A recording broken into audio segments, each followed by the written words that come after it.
Alright YouTube, how's it going? Welcome back to the channel. Today guys, we are gonna do the tier list, and this is post Lord of Dimensions. Now this was actually late. It was supposed to do this like around 20 or the 21st of the month. Regardless, it's still perfectly fine. I mean, better late than never. So just a quick recap on what happened on the month of June. So we got the ban list. So Ash was limited to 1. Wanted was limited to 1. We got Rite of Aramis here on 3 copies now, which is kind of cool. Really good for rogue decks. And we got Engaged to 3 copies now. So really good for Sky Strikers, making it a little bit more consistent. And the new packs, which has Valmonicas, a new archetype, which is kind of good, or mid-range, I would say. We have the Zark, or the Pendulum Magician supports, which is kind of good. And then we have Fire Kings, which is a really good or a formidable deck alongside Snake Eyes. And the new Sky Striker supports as well, which makes Sky Strikers way better than the last version of it. So, without further ado, here we are with a tier list. So, took the liberty in removing some of the decks that are irrelevant and just place the ones that are okay with the current format. So, here we are. So, let's start. First we have here is Gold Pride. Now, Gold Pride is struggling in the current format. Now, the best variant for Gold Pride is with the Punks. But even so, I think it's way better if you're just gonna run Punks rather than Gold Pride, or rather than with a version of Gold Pride in it. Punks is a really strong deck without any archetypes added into it. Also, they have really good engines, so that makes them a really good rogue deck. And I'm just gonna put them directly here on rogue. Whereas Gold Pride needs a little bit more support from other archetypes to make it better, or to make it playable, I would say. But yeah, that's basically my own drift with it. Next up, we have Kashtiras, really good tier 3 deck. Now hear me out before reacting to this. At the moment, the Kashtiras are being played as a stun variant, which is pretty insane. And as I've played this one throughout qualifiers, you can just run even the Fisher, the Shifter, and even the Macrocosmos with this deck, and it would actually benefit you quite a lot. I think this is a major counter to most of the decks nowadays. Okay, and then we have here Fire Kings. Now I'm gonna put a pure version for Fire Kings as a really good tier 3 deck.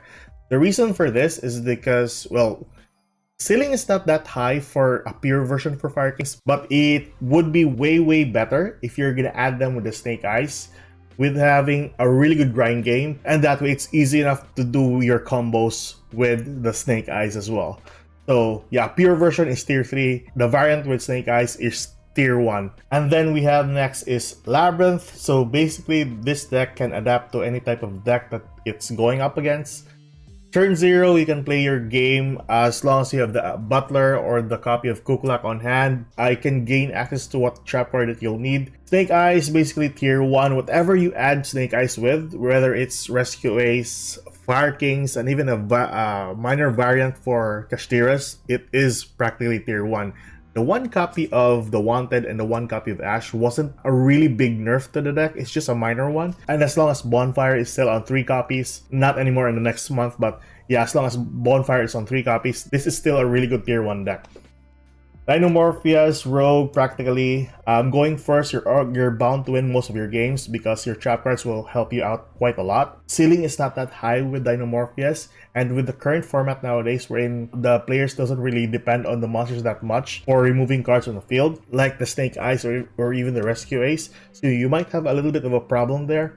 Regardless, it is still a really good rogue deck as well, going up against the meta. Branded is still a really good tier 3 deck. They have the same grind game with Snake Eyes, but I think the ceiling for Snake Eyes is far better than Branded and far more consistent. Horus is practically rogue, I would say.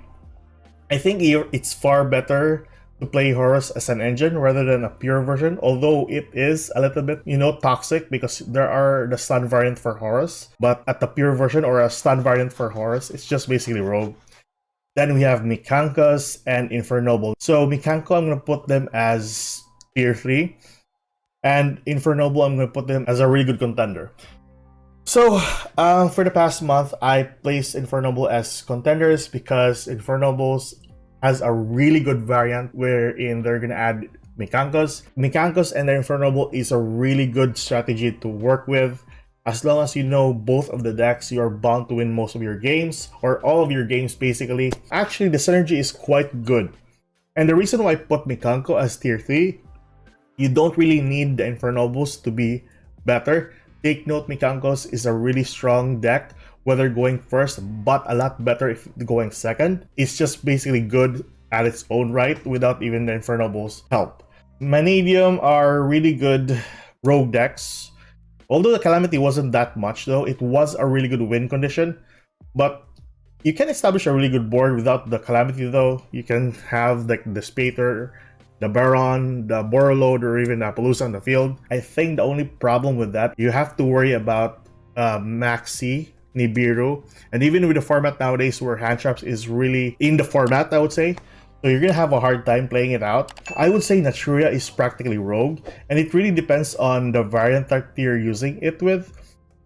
Although it has a small, or you can place it with a small engine like the Horus, and although Calamity was banned for this type of thing, it's not really like a big issue because Naturia alone, as an engine, it can support itself by summoning the other Naturia monsters that can negate spell traps or monster effects. Also, recursion for this deck is really good as long as you know how to play this deck alongside Horus. I think Horus is the best version for this one. Exo Sisters, I would say they're practically rogue. The only big issue for this is recovery. They don't really have like a very good recovery with this deck. But I think it really depends on the player that's using Exo Sisters. Heroes are practically good, depending on the player using it, and they can even like go up against the meta. I won't place them as a good contender because you need to have a good pilot for heroes. As long as you have a copy of Dark Law or even a copy of Plasma on the field, you're winning most of your games. Dinos, I would say they are around these parts here. Yes, I would say dinos are good. Ceiling is a bit high. There are possibilities of breaking for this deck, and even so, as long as you dump a copy of Misk, but even dumping a copy of Misk wasn't really like the go-to win condition that you basically need because Misk can be stopped when you try to search. And even if you pop the baby and activate it in the graveyard, it can still be stopped even if you drop a copy of Misk. And that's the only like loophole that you can stop dinos. Although its win condition for the Ultimate Conductor Tyranno is quite insane. Then we have Floanderies. I think Floanderies is kinda better than dinos, or they're way better than dinos because they run some counter cards against the meta. Like Shifter, Microcosmos, the same old thing. But yeah, like I said, breaking is one major issue with the deck as well. And you need the right cards on your first turn to actually play off your deck. Next, we have Chimeras. I'm going to put them as ahead of Exo Sisters. I think they have a same ceiling as Exo Sisters. Difference with them is Chimeras has more recursion and card advantage, I would say. So that makes them a little bit better. Also, they have targeted negates and monster negates as well. So that's pretty good for a deck. And that actually is a strong point for the deck as well. And then we have Rikas. I think they're practically rogue still. Now for the grind game from Rikas, I think it's almost similar to Vanadium, but I think Vanadium is much better because Vanadium doesn't really extend that much and they can settle with even a copy of Baron on the floor on the field. Whereas Rikas, they're gonna have like to extend more. Even with that, they are susceptible to Maxi or Nibiru. So I'm gonna put them like below Vanadium. Tier elements, I would say, honestly, I can put tier elements on tier 2, but I won't, and rather, I'm just gonna put them as tier 3. I really thought that tier elements was dying like 2 months ago, but after every pack that was released, they have some minor good supports that allowed them to be better. And even like last month, another good support for tier elements was Horus. And even without the Horus, they're still pretty good though, even with the current format nowadays for Master Duel, the Snake Eyes and the Rescue Ace popping cards. You really want them to pop your cards to have them activate in the graveyard. So I think they're really strong as a good tier 3 deck. And then we have Sky Strikers. Now Sky Strikers are really good rogue decks nowadays. The reason for this is engage to 3 copies makes it a way better deck. Also new supports. Sword Soul, I'm gonna put them as hard to play. It's an end of an era for Sword Soul, I would say. Fire on the floor and Shisha on the field, and whether or not you'll have a copy of Blackout on the back row, it's not enough with the current format. I think it's way better that you play Chimeras rather than Sword Soul because their ceiling are practically the same, but they have more card advantage. I'm gonna put them as hard to play. Same as Tri Brigade, but a good version for this is with the Sprites or the Fire Kings. Vanquish Soul, I'm gonna put them as ahead of Heroes, I would say. Yeah, I think that's reasonable. You're still a pretty good deck. You are not susceptible to Maxi or even Nibiru. And even if you get negated by an Imperm or Effect Vader, you can just tag your monster on the field. But it is really good in control, as long as you know how to play this deck, of course. And how to like manage your hand. That makes this deck really good. Peerlace, I would say, really good tier 2 deck. As long as you have the X-Purely Noir or the Little Noir that can gain you access to the trap card, and you can draw 6 cards during your opponent's turn, you are bound to win for that game. As long as they didn't hit the quick play spell cards, they are still a really good tier 2 deck. Unchained, I would say, I'm gonna put Unchained as Rogue, maybe ahead of Sky Strikers. You know what? Below Sky Strikers, I would say. Yeah, they're still pretty good for a deck. I mean, having to use your opponent as a fodder for a Link Summon, it's pretty good. You can adapt to your grind game. If ever your opponent drops a copy of Maxi, you can just settle with a copy of Rage on the field, plus a copy of either the Chamber or the Escape on the back row. Sprites, I'm gonna place Sprites as Rogue. The reason for this is you have a lot of variants for Sprites that can be a little bit better or way better. And we just recently got, I forgot about this, we got the second copy of Jet. So I think they're really good as a Rogue deck. Valmonicas, the reason why I'm putting Valmonicas as Rogue is because the issue with the deck is you need to set up your Pendulum skills and you need to have counters in your Pendulum skills. And another issue with the deck is if ever your opponent removes all of your Pendulum skills, they can just out-resource you. Yeah, you need to protect your back row for this one or protect your Pendulum skills from ever getting removed. Trap checks, Rogue practically. I think Didos are way better. Mathmex, tier 2. As long as Circular is on 3 copies, it's still a really strong deck. Going first or going second.